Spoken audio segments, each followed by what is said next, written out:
Hey nerds, Farmer Jesse here. Welcome to Growers Daily, your daily dose of ecological farming insight. It is Thursday, September 4th, 2025, and today we're talking about grass-fed versus feedlot meat, how much cold storage do you really need for a market garden, and what gives with paper mulches. So let's do it.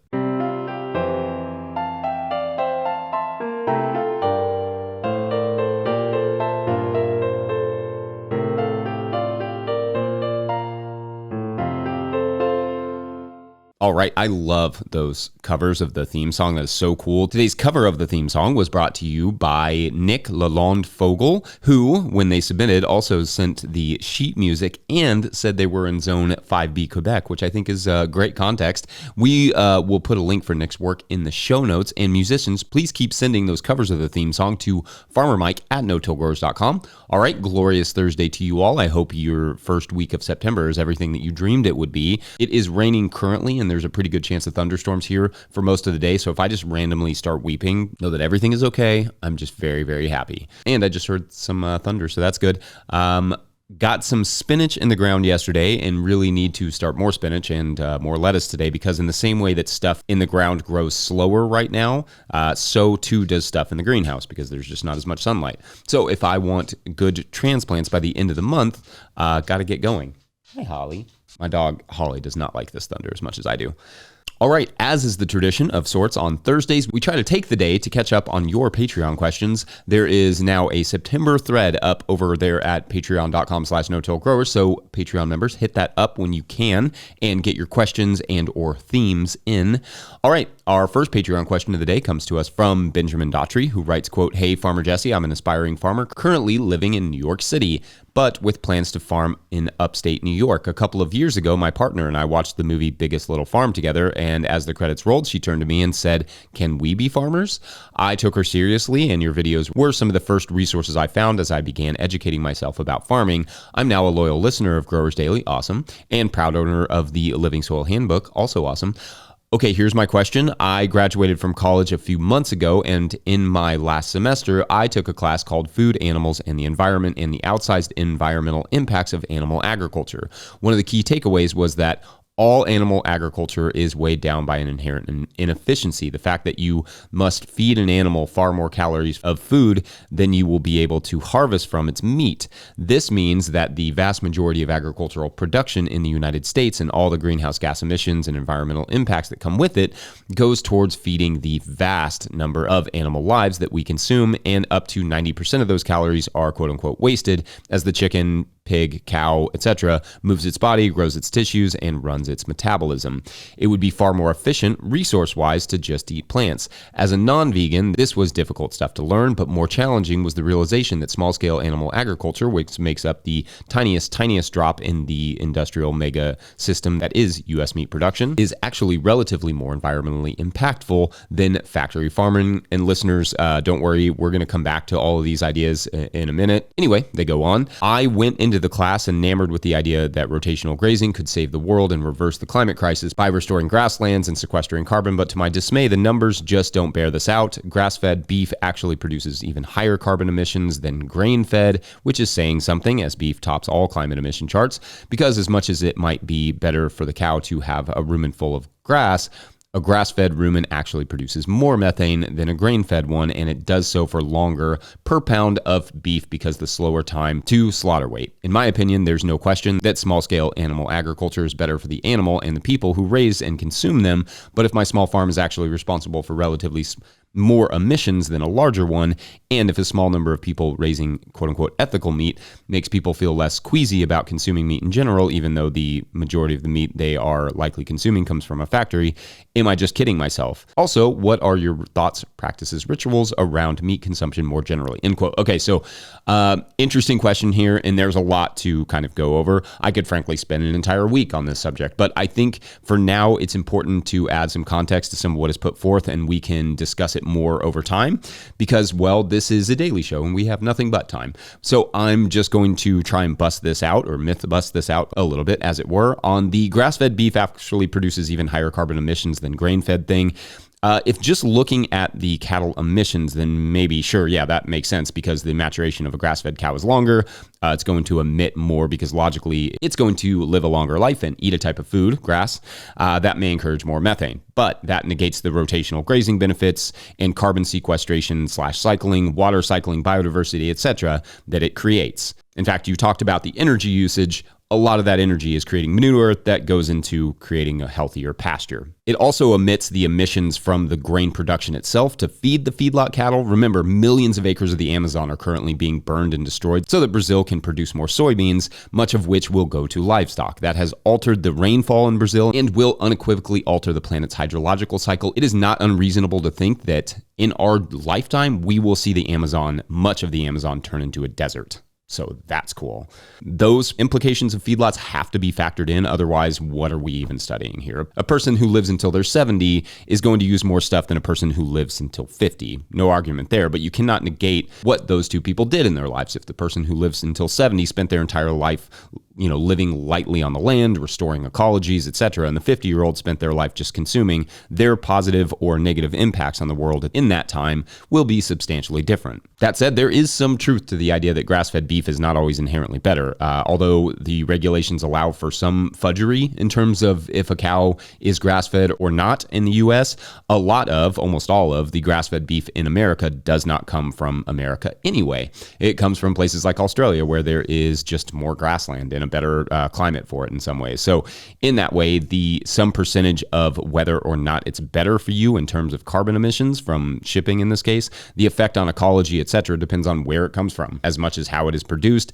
And that sort of brings us to your question about my thoughts on meat consumption generally. We do eat some meat, and the vast majority of that is locally produced on pasture.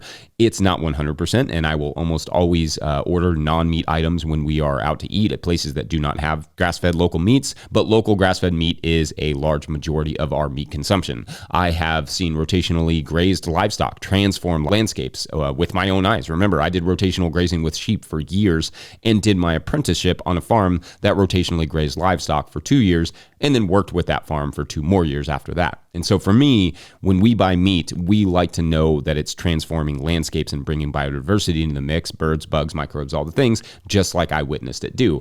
Feedlots are just consumptive. They do not add, they only consume. So their only role is to take, and of course that's without getting into the nutritional side of things, of the meat or the quality of the life for the cattle themselves. So I guess I would say whether it's good or bad for the environment really will depend on the farmer and their proximity to you. I also think we need to rein in our meat consumption generally, especially because the amount of meat we eat right now would be mathematically difficult to fit on the amount of farmland that we have, especially as cities keep expanding and we are increasing our factory production here and taking farmland out of production and putting it into like server farms for AI and that sort of stuff. So that's cool. But I wouldn't let the specific concerns you laid out destroy your dream of small scale grass-fed meat production. Just be thoughtful about, how you're going to produce the meat, treat the animals, what animals make sense for you and your climate and your vegetation. Anyway, I love this question. I'm sure there will be others eager to chime in as well. So I will give you all the floor. But in the meantime, how much fridge do you actually need for a market garden, which feels like the obvious transition here? BRB.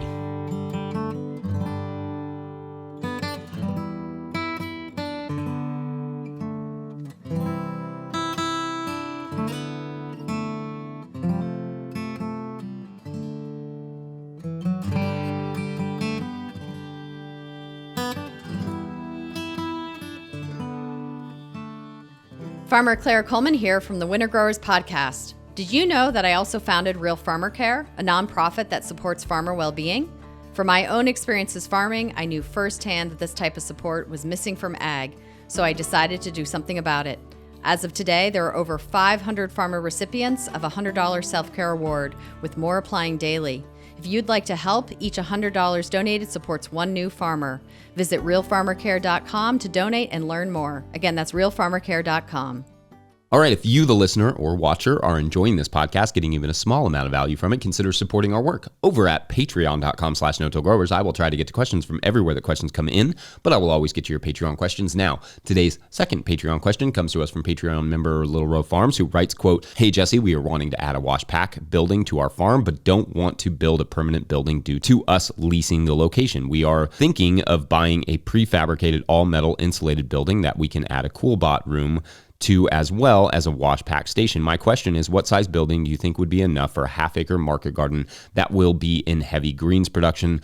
I want to have enough room for easy traffic flow, but not oversized due to expanse. Thanks for all you do and keep up the great content. Tyler," end quote. Okay, great stuff here, Tyler. Appreciate that. And this is one of those questions that really fits well in this podcast format. There is no world where a video called "How much cold storage space does a market garden really need" would have ever gotten enough views to justify its production. In fact, someone asked in the last video if I still do videos in the gardens, and maybe I will again at some point, but one, I do these at, 5:36 in the morning for this current one. If you're wondering why I'm kind of talking quietly, it's because the family's still asleep. But anyway, I've got a 6:30 interview to get ready for. So I do these early, and that enables me to actually do them. And two, I've done basically every video I can do that way. That will, earn enough views to make the money that we need to make to keep this thing going. Some of them I've done twice over, in fact. So there really isn't anything more for me to do in that format. I've covered the bigger stuff at this point. This podcast kind of enables me to cover some of the smaller stuff. So that's fun. So yeah, get as many of these sort of nuanced questions in as you all have. Patreon members, podcast for the win. All right, so there are two main considerations here, space and mobility. The mobility/impermanence element of the structure itself will make some of this decision for you. For instance, you've mentioned a prefab building, and that's fine, but would it be better than, say, a shipping container that a truck can drop off and then later come pick up and take to the next farm, or perhaps a trailer? Looking at those may help make the decision for you to some extent. For size, for me on the cold storage side, I could arbitrarily say that a 1 8x8 by 9 foot space like we have will do it for you on that acreage. That works for us for the most part on about 3/4 of an acre, though it definitely gets really tight when this farm is in full production. We have another fridge though that we can bail us out if need be.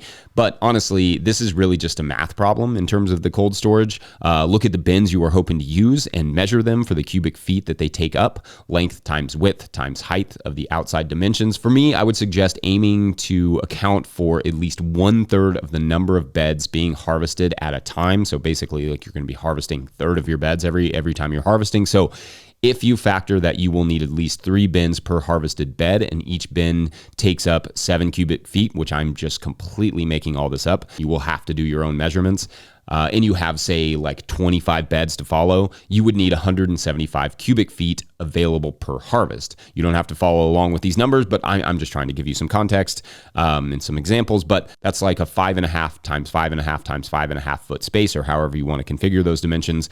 Now, whatever number you come up with here is not the size that you need. Remember, you've only harvested 1/3 of your farm, so that number is the kind of the absolute bare minimum, but it gives you a starting point to know what you have to make sure that stuff stays relatively cold. Some growers can get away with just using a fridge or two, though I will say that a CoolBot, a tool that modifies the AC unit to be a cool air compressor, and an insulated room is often cheaper than a nice fridge, or at least a couple nice fridges. So anyway, for me, that's where I would start. Just sit down and math it out. But of course, don't use my numbers. Those are just completely made up. But you can still use that formula for finding the cubic feet of the bins, and then work backwards to figure out what the cubic space of the storage would be.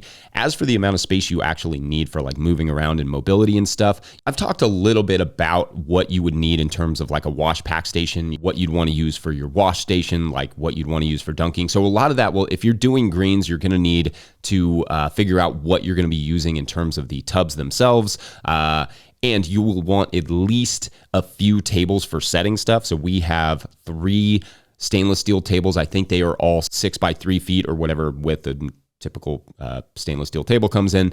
And then I want to have at least 4 feet behind me if I'm placing them parallel to one another. And then that way I can turn around, take the bin off the table, put it in the wash tub, run it through the wash line, and then move on.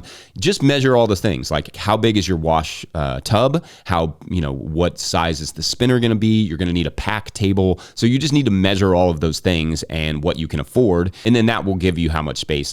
It's always just a basic math problem. And make sure that space is covered if you can. It's okay if it's outdoors, like a lot of our space, our wash back station is outdoors, but sometimes it's raining, not often enough, but sometimes. And in that case, you just want to stay out of the rain, even if you're washing something. It's not fun to stand in the rain and have to wash carrots, for instance.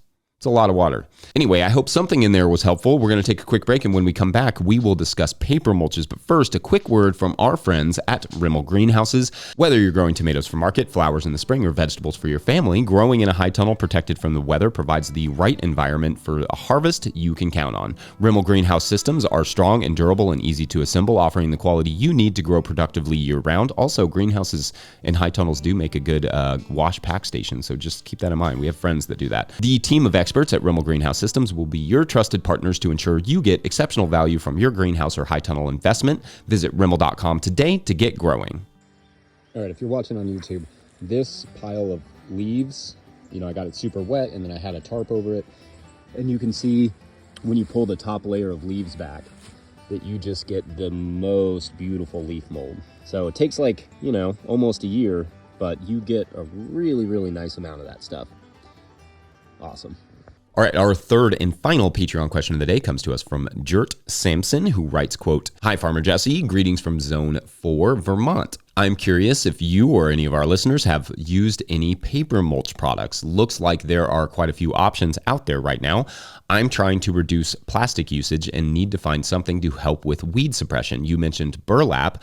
I like the idea, but that gets pricey quickly, even in my context of a large home garden / homestead. Do you know of a good source of cheap or repurposed burlap? I may give paper a try next year in a plot of squash and on the onion plot. I love growing onions, but what a pain it is to keep them weeded. Thanks," end quote. Yeah, onions can be a pain. Hear that? All right, great question here. So I have not tried all the paper mulches out there, and as far as I know, only a handful are technically allowed in organic production. We used to use one called Weed Guard Plus, which is OMRI listed, essentially meaning that it is allowed in organic production. There are a couple others like Gardn paper, Gardn paper, not OMRI listed notably, and Sunshine paper, which is listed. Then, of course, some people just use recycled craft paper. Now, the organic rule here is essentially that producers are allowed to use things like newspapers and other recycled paper that does not have gloss or glossy inks or colored inks of any sort. So as long as it is blank and recycled, if you are wanting to certify, it should be in the realm of okayness, though I always recommend double checking with your certifier before using any product on your garden. Anyway, if you're not organic, I would still avoid the inks and such, and for that matter, newspapers, magazines, etc. All right, so for using paper mulch, for me, it does not make a great mulch on its own. I consider paper mulches to be somewhat of a supplementary mulch. The reason for that is it's really just wind. Wind will rip even the good paper mulches in half and throw them in your face, sometimes literally.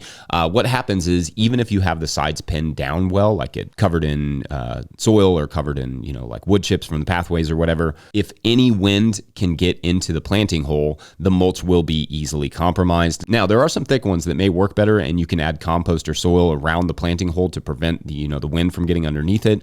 But that extra work, and not to mention the extra soil work, may not be worth it. For me, I like paper mulches as a weed barrier beneath my main mulches, especially when looking to start new gardens without tillage, like on a pasture. So in that scenario, you would lay the paper mulch down and then whatever other mulch, compost, hay, etc. that you want over top. What some growers will do with the paper mulch is to do a heavy tillage event and then lay the mulch down and then cover the sides, just to lock it in place. But then you are battling weeds along the edges, and not to mention it could still, the paper mulch itself could still rip in the planting holes. Anyway, paper mulch just as a straight mulch on its own is not usually my preference or recommendation, but others can feel free to chime in with their experience using it, and which products that worked for them. As for your question about finding cheap burlap, that I'm not so sure about, but the difference is longevity. Unlike the paper mulch, you should be able to reuse that burlap several times. That said, I have not played around with it really, but I do plan to next year. So I will keep you all updated on that.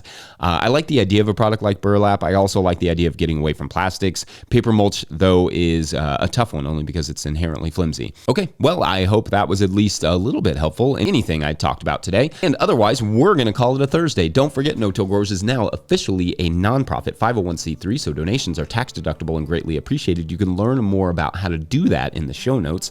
Please make sure to like and subscribe and/or follow wherever you're getting this podcast. That's an easy way to help us out. Enormous thank you to all of our show sponsors. And if you'd ever like to sponsor the show, you can reach out to Farmer Michelle at notillgrowers.com. Huge shouts to Willie Breeding for the theme music and Mike Hilbert for the production help and editing. Also, shouts to Epidemic Sound for the background music that you can hear. Pick up a hat like this one or a copy of my book, The Living Soul Handbook, at notillgrowers.com to support our work. Big thank you to everyone over at patreon.com/notillgrowers, where at a certain level, or if you just bump up from one level to another, or you sign up in the month of September, you get a shout out on the show. So big shout outs today to Jen. Oh, I had a friend named Jen, probably the same one. Joe Haggerty, Jacob Schwab, and Kim Meyer. Shouts to you all.